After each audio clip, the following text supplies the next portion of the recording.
Assalamualaikum warahmatullahi wabarakatuh. Halo Sobat Pintar, apa kabar? Semoga kalian selalu sehat dan tetap bersemangat. Jumpa kembali bersama Bu Guru di YouTube channel Guru Mandiri.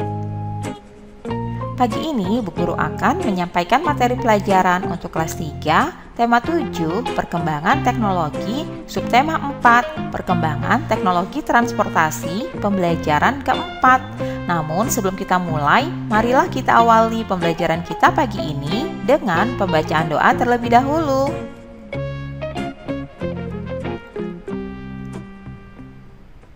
Sobat Pintar, apakah kamu pernah naik kereta api seperti Udin atau naik perahu seperti Beni? Kereta adalah salah satu kendaraan darat yang digemari. Apakah kamu tahu jenis kendaraan darat lainnya? Lalu bagaimana dengan kendaraan air dan udara? Ayo kita pelajari bersama-sama. Bacalah dengan suara nyaring dan intonasi yang tepat bacaan berikut ini. Alat transportasi. Kakek Udin bercerita tentang bermacam-macam alat transportasi. Kita membutuhkan alat transportasi untuk bepergian. Alat transportasi dapat mempercepat perjalanan kita. Alat transportasi darat digunakan hampir semua orang. Alat transportasi darat ada yang berjalan di jalan raya dan di atas rel.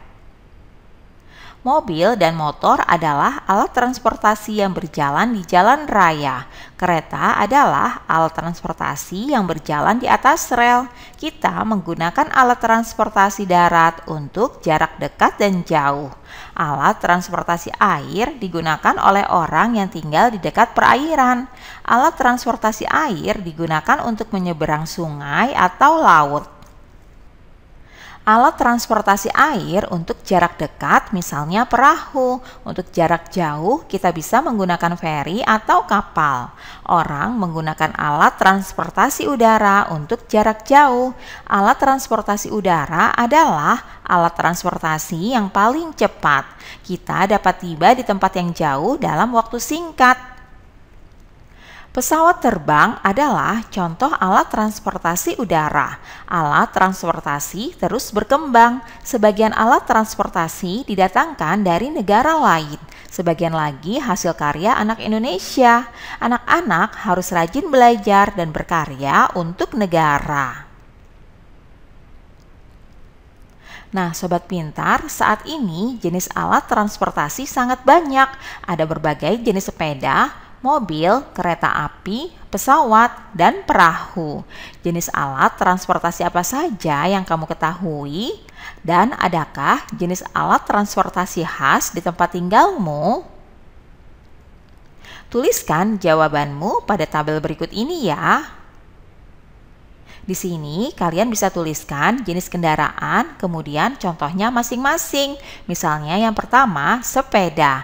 Contohnya ada sepeda santai, sepeda gunung, sepeda BMX, sepeda lipat, dan sepeda balap.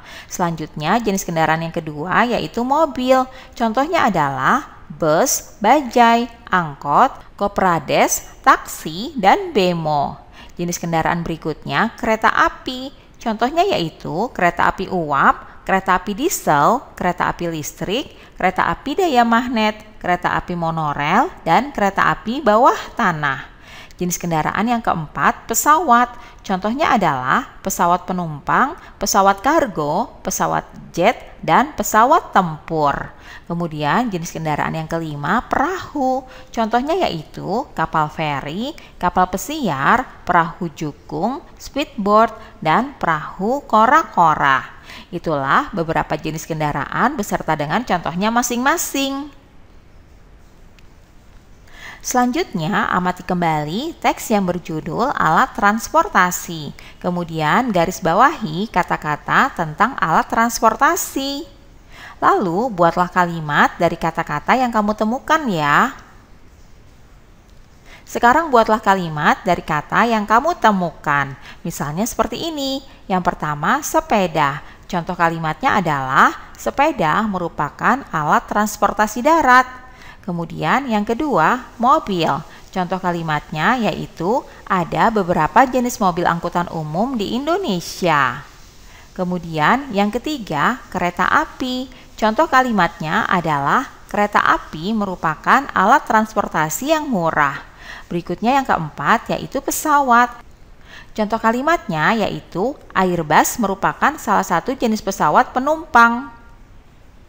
Berikutnya yang kelima, perahu. Contoh kalimatnya yaitu nelayan menggunakan perahu untuk melaut.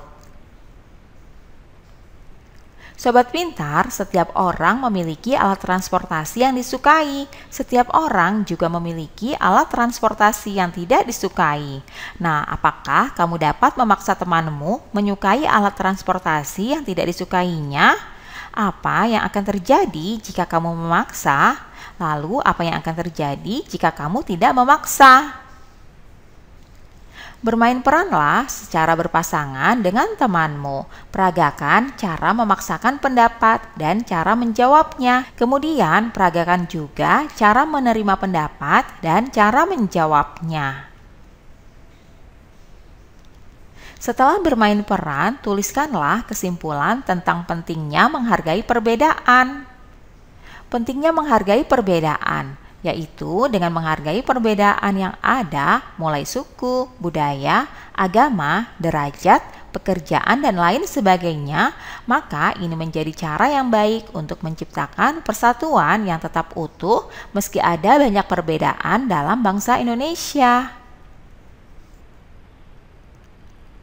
Udin menyampaikan perasaannya kepada kakek bahwa ia merasa aman menggunakan alat transportasi darat karena ia takut menggunakan alat transportasi air. Kemudian Udin juga belum pandai berenang.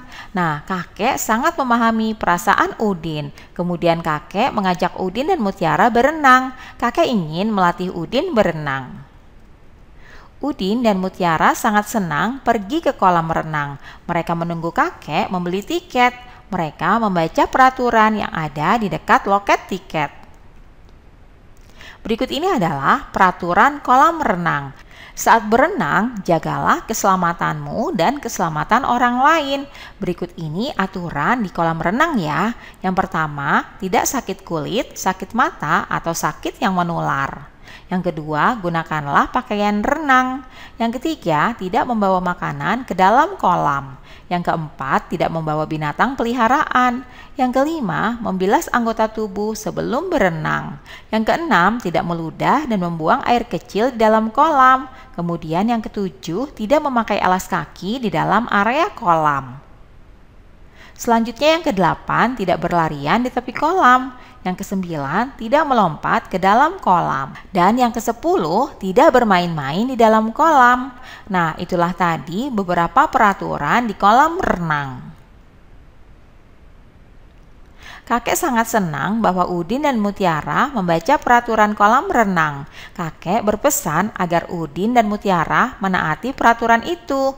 Dengan menaati peraturan di kolam renang, kita sudah menjaga keselamatan diri dan orang lain.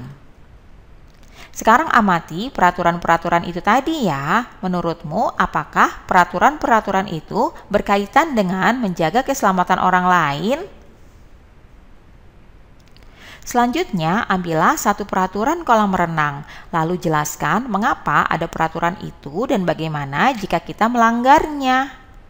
Berikut ini contoh jawabannya. Salah satu aturannya yaitu tidak sakit kulit, sakit mata, dan sakit menular. Maksudnya yaitu bahwa orang yang sakit dapat menularkan penyakit melalui air kepada orang lain. Oleh karena itu, orang yang sedang sakit tidak boleh ikut berenang. Udin, Mutiara, dan kakek bersiap-siap untuk berenang. Mereka sudah mengenakan pakaian renang.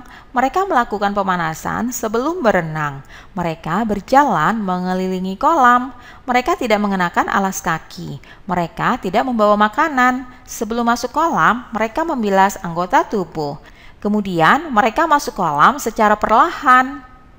Udin, Mutiara, dan kakek menaati peraturan di kolam renang. Apakah kamu seperti mereka? Ceritakanlah apa yang kamu lakukan untuk menjaga keselamatan orang lain saat berenang.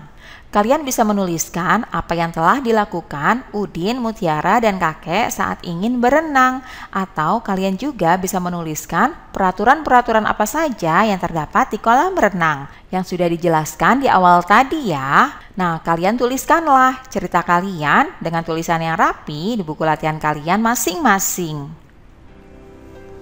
Demikianlah pembelajaran kita pada pagi hari ini. Semoga bermanfaat untuk kalian semuanya. Sampai jumpa lagi pada video pembelajaran selanjutnya. Salam sehat dan tetap semangat. Wassalamualaikum warahmatullahi wabarakatuh.